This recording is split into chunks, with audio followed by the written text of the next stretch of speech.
Fala galera, beleza? Forte abraço, muitíssimo obrigado por retornar ao meu canal, agora já retomando as nossas atividades diárias. Você já deixa aquele like esperto, vai chegando e deixando seu joinha, que é muito importante para o vídeo. Você que ainda não se inscreveu, inscreva-se no canal e assinale o sininho de notificação. Fique até o final do vídeo, é o que eu te peço. Se você não concordar com o que eu digo, você pode deixar o seu comentário abaixo. E é claro, você que quiser me seguir nas demais mídias sociais, Algarismo no Instagram, Mauro Santana tudo junto e o Santana com 2 N's. Twitter é a mesma coisa. Algarismo, Mauro Santana tudo junto e o Santana com 2 N's. Este é mais um quadro, tudo sobre o Flamengo depois de um longo e tenebroso inverno, pelo motivo que vocês já sabem. E então eu já estou prontamente restabelecido, graças a Deus, e agora vamos voltar a falar das situações que envolvem o Flamengo, que finalmente a diretoria, não vou dizer aqui se o procedimento anterior era bom ou ruim, mas finalmente a diretoria tomou uma postura de bater de frente com a CBF. Até então, conforme inclusive havia falado o vice-presidente de futebol, Marcos Braz, até por uma política estabelecida pelo presidente do clube, Rodolfo Landim, o Flamengo preferiria fazer, vamos dizer assim, uma relação diplomática com as entidades, a Federação de Futebol do Estado do Rio de Janeiro, a Confederação Brasileira de Futebol, e todas as questões onde houvesse uma divergência, isso fosse decidido de maneira interna, de dirigente para dirigente, sem externar a situação, sem conduzir essa situação para a opinião pública, para a imprensa. Mas chegou-se a gota d'água. Depois dos últimos acontecimentos, a arbitragem, no mínimo, desastrosa, para não dizer altamente tendenciosa, de Braulio da Silva Machado, durante a vitória sobre o Atlético Paranaense na Arena da Baixada. Apesar da vitória do Flamengo, o rubro-negro teve 2 pênaltis claros que não foram assinalados a seu favor, inclusive até foi marcado pelo árbitro, que voltou atrás por conta da insistência do árbitro de vídeo, Rodrigo Guariço. E se não fosse isso, ainda 2 jogadores receberam cartões amarelos altamente discutíveis e estavam pendurados, e portanto havia a possibilidade de a comissão técnica até ter a relação dos pendurados do Flamengo, e os 2 jogadores foram retirados da partida diante do Fortaleza nesta quarta-feira pela 26ª rodada do Campeonato Brasileiro. A primeira medida do Flamengo, a primeira medida do rubro-negro: não liberar Renier para a seleção sub-17, jogador que foi convocado para a seleção brasileira para defender a seleção no Mundial da categoria. Já não vai mais, ele ficaria à disposição da Confederação Brasileira de Futebol. No entanto, por determinação do comando do clube, por determinação do vice de futebol, Marcos Braz, inclusive até pelo interpelo, pelo pedido do técnico Jorge Jesus, que está com cada vez menos opções à sua disposição, Renier, portanto,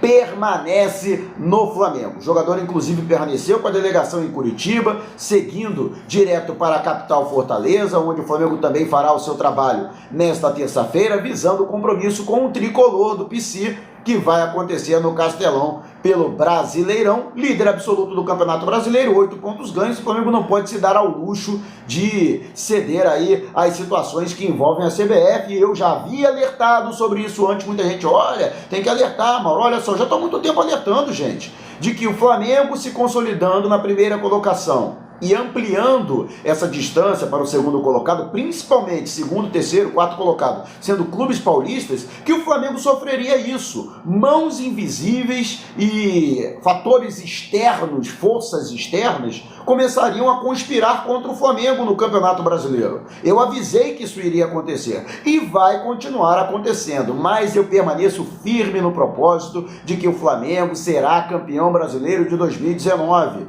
Falei isso durante a transmissão do jogo na Rede Fla, que eu narrei ao lado do Rafa Melo. Falei isso no pós-jogo, que eu publiquei aqui após a partida. E falo isso neste vídeo. O Flamengo, para mim, já é campeão brasileiro. Agora é uma questão de contagem regressiva de vitórias. Faltavam 8 vitórias antes do Atlético Paranaense. Ganhou do Furacão, agora faltam 7. Se ganhar do Fortaleza, faltarão 6. E assim por diante. É assim que eu ajo. O Flamengo, portanto, tem mais 13 rodadas aí para obter 7 vitórias. E para mim, o Flamengo chegando a 78 pontos, o Flamengo será campeão brasileiro. Pode botar aí na história dos pontos corridos quais os clubes que chegaram a 78 pontos e não foram campeões. Nenhum. Inclusive Os vice-campeões que tiveram melhor desempenho chegaram no máximo a 72 pontos. Foi essa a pontuação do Flamengo, por exemplo, no ano passado. Então, para mim, o Flamengo chegando a 78 pontos é campeão brasileiro. Eu acho até que o Flamengo vai ultrapassar, vai passar de 80, vai até beirar 90 pontos, até pelo desempenho que o Flamengo vem fazendo. Então, justamente com relação a esta circunstância, o Flamengo, não é nem por questão de retaliação, o Flamengo precisa do Renier. O Flamengo tem muito poucas opções. Tinha até a possibilidade de utilizar o Everton Ribeiro para realizar a função do De Arrascaeta, que permanece afastado após a artroscopia no joelho. Só que agora não pode mais contar com o Everton Ribeiro, porque o jogador está suspenso pelo terceiro amarelo. Então torna-se fundamental a manutenção de Renier no elenco do Flamengo para esta sequência da competição nacional. Me desculpe, CBF, mas até explicando para vocês, o Flamengo pode receber algum tipo de retaliação da CBF? Bom, de maneira oficial, não. Por quê? O Mundial Sub-17, ele não é realizado em datas FIFA. Portanto, o Flamengo não é obrigado a ceder jogadores para a seleção de base. Não é obrigado a ceder o Renier. Então, o Flamengo pode permanecer com o jogador. Havia um acordo tácito que o Flamengo ficaria com o jogador à sua disposição, né, até uma data limite, né, até porque os demais jogadores inclusive já tinham se apresentado, mas a CBF liberou o Renier para que ele pudesse ficar o máximo de tempo possível à disposição da comissão técnica. Só que o Flamengo, com relação a essa arbitragem, e a CBF altamente conivente, não conivente no sentido de que a CBF está prejudicando diretamente o Flamengo, mas a CBF está vendo a cagada que os árbitros estão fazendo contra o rubro-negro sistematicamente, rodada após rodada, e não faz nada para coibir seu Gaciba. O que você está fazendo aí, Gaciba? Pelo amor de Deus. Inclusive conheço o Leonardo Gaciba pessoalmente, já o entrevistei várias vezes, é uma pessoa inclusive fantástica, é um ser humano da melhor qualidade, mas pelo amor de Deus, cara, minha mãe é um ser humano fantástico, eu não posso botar minha mãe para presidir a Comissão Nacional de Arbitragem. E aí? Gaciba tem que fazer alguma coisa. Está ocupando esse cargo e não é por acaso, está recebendo salário e não é por acaso, não é filantropia que ele está fazendo. Então a CBF tem que tomar uma atitude sim, em qualquer campeonato regular e organizado, um árbitro que comete o crime que o Braulio da Silva Machado cometeu na partida diante do Atlético Paranaense, no mínimo receberia um gancho de 4 jogos, ficaria 4 semanas sem apitar nada. E aí quando voltasse, ia voltar pitando Série D, Série C do Campeonato Brasileiro, que eu acho que inclusive é uma punição para os clubes, não é nem para o árbitro, que vai para a Série C, para a Série D para fazer cagada. Agora, o cara é premiado, o cara faz o que fez na partida diante do Atlético Paranaense e já tá, vamos dizer assim, convocado, né? Já está relacionado para ser auxiliar no jogo da Libertadores, o jogo de volta da semifinal diante do Grêmio. Ele vai receber em dólar, inclusive. Isso é um absurdo. Tem que haver algum tipo de punição aos árbitros.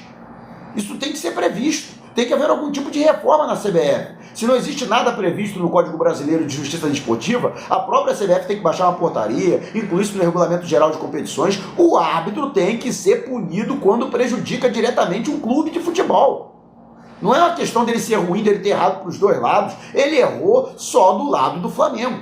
Não é possível, durante os 90 minutos. Então, o Flamengo está certíssimo em fazer esse tipo de coisa, não vai ceder Renier coisa nenhuma para a CBF, até porque o Flamengo não ganha nada, não precisa de visibilidade. O Renier vai ter mais visibilidade jogando no Flamengo, sendo campeão brasileiro no Flamengo, disputando Libertadores no Flamengo, que vestindo a camisa da CBF para a CBF ficar ganhando dinheiro com amistoso caça-níquel, ou então ganhando prêmio de disputa e conquista de título na categoria de base. Então mantém o Renier aqui. Foi o Flamengo que formou o Renier, o Flamengo que investiu para a formação desse jogador, o Flamengo que transformou o Renier hoje em um atleta de qualidade, ele se desenvolveu no Flamengo, então já está na hora do Flamengo também colher os seus frutos tecnicamente em ter esse jogador em seu elenco e à disposição da comissão técnica. E falando agora a respeito do Rafinha, né, que é o conjunto da obra da sacanagem que foi feita pelo senhor Braulio da Silva Machado na partida diante do Atlético Paranaense, em que o Rafinha se chocou de cabeça com o Rony e teve afundamento de crânio, ou seja, vai ter que fazer agora uma cirurgia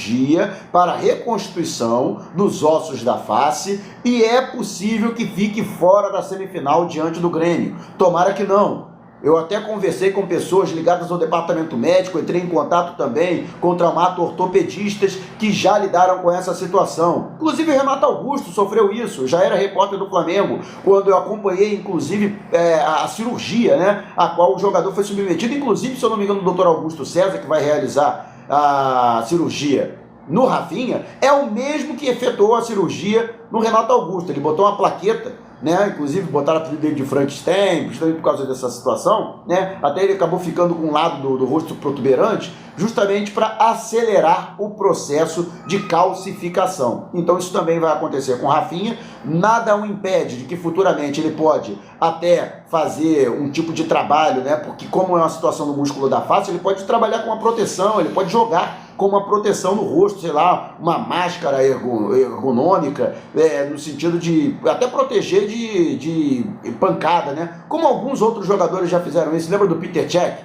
né, lá fora, né, no futebol europeu? Chegou durante muito tempo a jogar também, que sofreu também uma pancada no rosto, chegou muito tempo a jogar com uma proteção. Então isso pode acontecer com o Rafinha também. Vamos torcer para que ele, sendo feito esse procedimento, que esse procedimento seja feito da melhor forma possível, que seja uma cirurgia bem sucedida, ele que possivelmente já na terça-feira receberá alta, ele já que se encontra no Rio de Janeiro, vai ser submetido a essa cirurgia ainda nesta segunda-feira, ele vai ficar em 24 horas, talvez em observação, um pouco menos, será liberado e já começará a fazer o trabalho. Vamos torcer então para que tão logo ele possa ficar à disposição da comissão técnica e possa ser relacionado para a partida de volta diante do Grêmio no próximo dia 23, jogo do século para o Flamengo na Copa Libertadores da América e no futebol de maneira geral. Não somente o jogo do ano de 2019, digo e repito, é o jogo do século, do milênio para o Flamengo, é o jogo do século XXI, é o jogo do terceiro milênio para o rubro-negro.